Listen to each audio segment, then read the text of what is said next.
En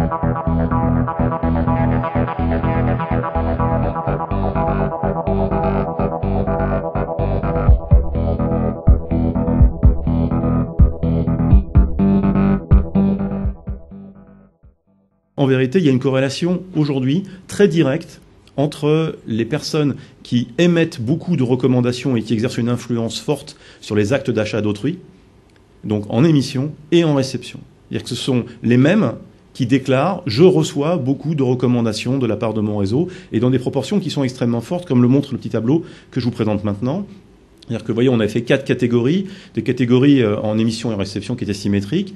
Jamais 1 à 4 fois par an, 5 à 12 fois par an, plus de 12 fois par an sur des recommandations réelles. Et puis, vous voyez ici sur la colonne en émission, c'est pareil. Et quand on croise les deux, vous voyez qu'il y a une relativement bonne symétrie sur la diagonale descendante. Et les gens qui sont les très gros émetteurs, donc la dernière ligne, supérieure à 12 en émission, ce sont très majoritairement aussi des personnes qui sont des personnes qui reçoivent énormément. On aurait pu penser que les collègues auraient été la première source. Ben non, les collègues sont pas mal classés, mais sont pas les premiers. Ce qui vient en tête nettement, c'est les personnes que je connais qui travaillent dans mon business. Mais pas forcément dans la même fonction d'ailleurs, hein, c'est ça qui est intéressant. Deuxième item qui vient à égalité avec les collègues ou quasiment, c'est les personnes que je connais qui font le même job que moi. Par exemple, moi je fais du marketing. Ben, quelqu'un qui ferait du marketing, mais dans un autre métier, dans un autre secteur d'activité que moi. Et ça, c'est ce qui vient en deuxième égalité avec mes collègues. Ça a été démontré statistiquement pour la création d'entreprises, et je pense que c'est vrai pour la création d'activités. Il y a une corrélation directe entre, on va dire, la faculté d'un entrepreneur à mobiliser des réseaux et sa capacité à réussir. Et d'ailleurs, une des recommandations qu'on peut faire à des entrepreneurs quand ils décident de se lancer, c'est immédiatement de créer ce qu'on appelle un advisory board, donc de s'entourer de gens qui vont pouvoir être sollicités régulièrement. Voilà. Donc cette nécessité de la recommandation est en effet très très forte dans le cas des lancements d'activités, création d'entreprises. Et ça a été, enfin, je veux dire, de tout temps. Il y a que plus de 15% des gens qui croient dans la publicité. Par contre, il y en a 85% qui croient dans les références que peut leur donner leur réseau relationnel. Donc, il va falloir en effet trouver des moyens et essayer de comprendre et essayer d'analyser. Et puis surtout d'avoir un service absolument impeccable parce que sinon, ça va très très vite. L'influence dans la vraie vie, le face-à-face qu'on avait vu dans la première partie comme étant quelque chose de capital, le fait d'être capable de monter des réseaux où les personnes se rencontrent physiquement, et c'est aussi la raison d'être d'une entreprise comme Regus. Et pour autant, on fait aussi du virtuel parce que le virtuel va créer un cercle vertueux, sans mauvais jeu de mots, qui permet de se rencontrer physiquement et en face-à-face et aller plus loin. Qu'est-ce que viennent y faire ceux qui fréquentent les réseaux sociaux à titre professionnel, je précise bien à titre professionnel, sur Internet? Et on a une gradation assez intéressante avec en tête cette idée de faire de la veille sur ces marchés. C'est ce qui vient nettement en premier. Consulter les avis d'utilisateurs. On est bien, attention, on est bien en usage professionnel B2B. Hein.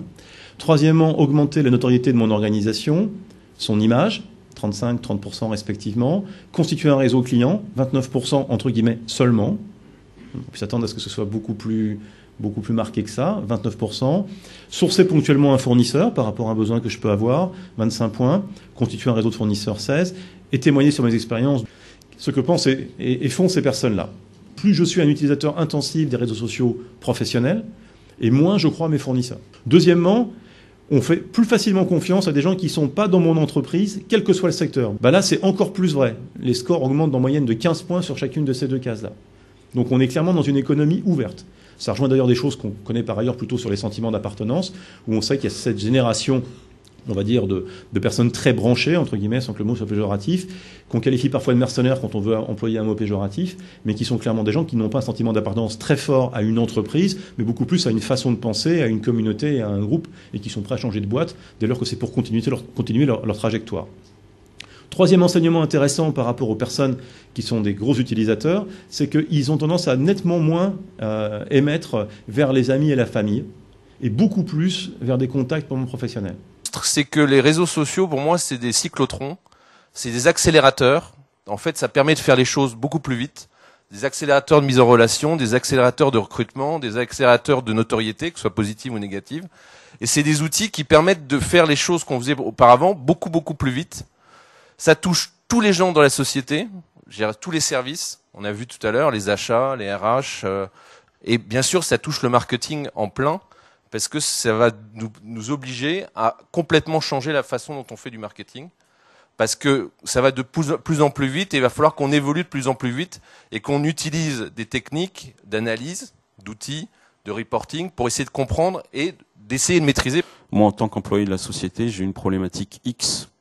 Je veux de l'aide des collègues, et en fait, je me rends bien compte que ma structure organisationnelle ou géographique ne me met pas en relation avec les gens qui peuvent avoir une réponse pertinente à ma problématique. Donc je vais m'ouvrir à toute ma société et demander de l'aide sur un sujet. Donc on a vu des thématiques se développer autour de ça, et ce qui est super intéressant, c'est que c'est aussi un moyen pour les gens de se faire connaître vis-à-vis du management, sans nécessairement être amené à les rencontrer. Où est-ce que vous en êtes, vous, par rapport à ça? Quel est votre retour d'expérience sur le sujet? On regarde les bienfaits des réseaux sociaux, et les bienfaits, ils sont au nombre de 3. Au moins. Premièrement, c'est la fidélité client, et ça peut peut-être aider à augmenter la fidélité client, augmenter l'image de marque, l'image d'innovation, fédérer tout ce qu'on a dit à moindre coût, les clubs qu'on a vus précédemment, avec le risque du danger que j'arrive pas à contrôler ce qui est dit à l'intérieur, donc c'est pour ça qu'on n'y va pas tête baissée. Deuxième sujet, c'est que je peux faire de la coproduction.